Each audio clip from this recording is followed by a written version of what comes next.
Bueno, ingeniero, ahora sí, lo primero. Bueno, lo primero es, si nosotros tenemos un servicio que tiene esos niveles de continuidad y calidad, lo que sí tenemos que garantizar es que ese servicio sea más eficiente.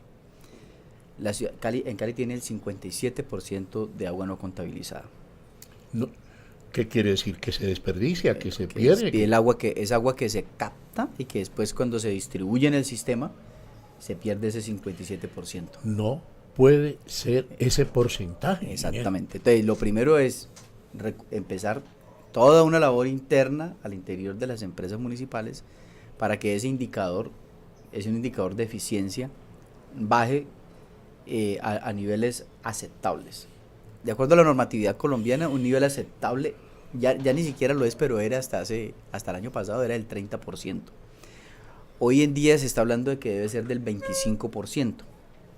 Del Que, 25%, que es muy alto. que sigue siendo alto, pero que digamos que en estas circunstancias eh, tendríamos agua disponible. O sea, en términos prácticos, eso quiere decir que tendríamos agua disponible. Entonces ese es el primer punto. Tenemos que empezar a ser eficientes. Pero ¿cuál es la razón ahí? ¿Por qué el 57? 57 porque seguramente se envejecieron las tuberías, o sea, hay tuberías de hace muchos años, ¿sí? Eso es una contabilidad bastante larga, o sea, está el tema de las tuberías que pueden estar en malas condiciones, pues ya cumplieron su vida útil. El exceso de presión también en la red de distribución muchas veces causa pérdidas muy elevadas, clandestinos, fraudulentos, sistemas, por ejemplo, de medición parados, que, o sea, que se paran y no registran nada, entonces hay que promediar. No sé si a alguien le ha pasado eso, que le han promediado alguna vez porque el medidor se paró y no se ha podido cambiar. Esas son como en términos generales los problemas que hay. Pero, pues son varias causas, pues. Son muchas causas y que hay que atacarlas. Uh Esas -huh. causas hay que atacarlas y digamos que ese es un valor alto para Cali, pero las ciudades colombianas en términos generales tienen valores bastante altos, ¿sí? Medellín está en lo mismo, Bogotá también. Entonces siempre que se habla de estas No, cosas, ingeniero, perdona, pero mal de muchos consuelo de tonto. Pues exactamente, nosotros no podemos. nosotros tenemos Que que... porque Medellín tiene también el 57 o el 60, nosotros en Cali no. No, que estamos bien, entonces porque tenemos el 57. Que es que estamos hablando del segundo afluente más importante de Colombia. Exactamente, entonces cuando uno habla de un río, de todos los ríos, porque aquí estamos hablando en términos Ah, generales, ya, ya, sí, claro. entonces sería de todos los ríos como tal. Uh -huh. Entonces es muy importante ser eficiente porque en la medida que se sea eficiente hay menos presión sobre las fuentes hídricas. ¿Qué quiere decir menos presión? Menos agua que hay que sacar del sistema. Y el agua que queda en el sistema es agua para los ecosistemas. Porque muchas veces los ríos en verano, sobre todo cuando hay un estiaje muy grande, casi toda el agua que se le saca, por ejemplo, al Cali o al Meléndez, es agua que va para consumo humano porque así se privilegia en el país. La normatividad lo privilegia así. Por encima de cualquier cosa, el agua para consumo humano. Entonces, si uno hace un buen uso, en épocas de estiaje, seguramente los ecosistemas también tendrían agua de esas fuentes. Por eso es que también se habla de que Cauca es una fuente muy estable porque en épocas de estiaje, Cauca tiene un caudal base bastante alto, casi alrededor de 90 a 100 metros cúbicos por segundo.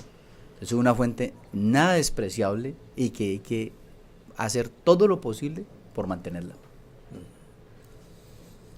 Entonces, en conclusión, ingeniero Luis Darío, lo primero es que ustedes proponen, sí, es de concertación, pero yo cito con una gran tranquilidad al instituto, que nace en el 89, sí, ¿cierto?, de la Universidad del Valle, porque es que ustedes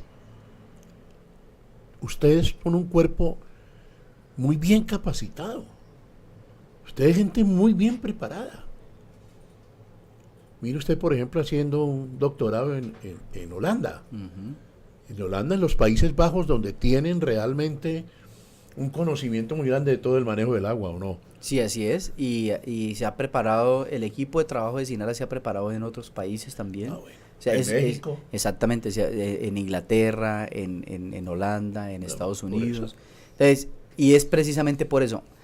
Cuando surgió el Instituto Sinara, surgió más por el problema rural. O sea, la ruralidad tiene más problemas todavía.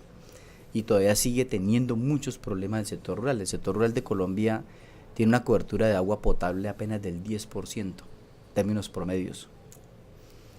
Entonces, esos son temas que siguen siendo muy delicados. Y gradualmente, Por ahí es donde vamos comenzando a tener el problema de la falta de presencia de Estado, porque un derecho fundamental es el agua. eso es No correcto. sé si la ruralidad no tiene un derecho fundamental como el agua. Entonces se rompe el dique, se rompe. La gente no aguanta. No, eso es correcto y eso es y si nosotros queremos que de verdad un proceso de paz sea firme en Colombia, el tema de lo rural es una alta prioridad para el país. Y el tema de lo rural empieza por ahí, como tú lo has mencionado, el tema del agua y el tema del saneamiento. ¿Sí? No es posible que todavía tengamos, las coberturas de saneamiento son más bajas todavía que esas que yo les mencioné. O sea, no hay, en la zona rural empieza uno de los problemas delicados, que es el tema de la contaminación de las fuentes. Porque si no hay un buen saneamiento, empiezan los pequeños riachuelitos, las quebraditas, los nacimientos, se empiezan a contaminar. ¿Y a dónde van a dar esos? A ríos medianos, y esos ríos medianos van a ríos grandes, y esos ríos grandes van a grandes ríos supremamente grandes como Cauca o el río Magdalena. Entonces, ahí empiezan los problemas de contaminación. Entonces, eso es muy importante que la gente lo tenga en cuenta, pero también es muy importante dentro de las políticas públicas. En las políticas públicas tenemos no solamente que pensar solamente en los problemas urbanos, sino también que tenemos que pensar en los problemas rurales. Es el ingeniero Luis Darío Sánchez Torres, nuestro invitado, director de SINARA, en esta preocupación general para todos, como es el agua. Ya regresamos.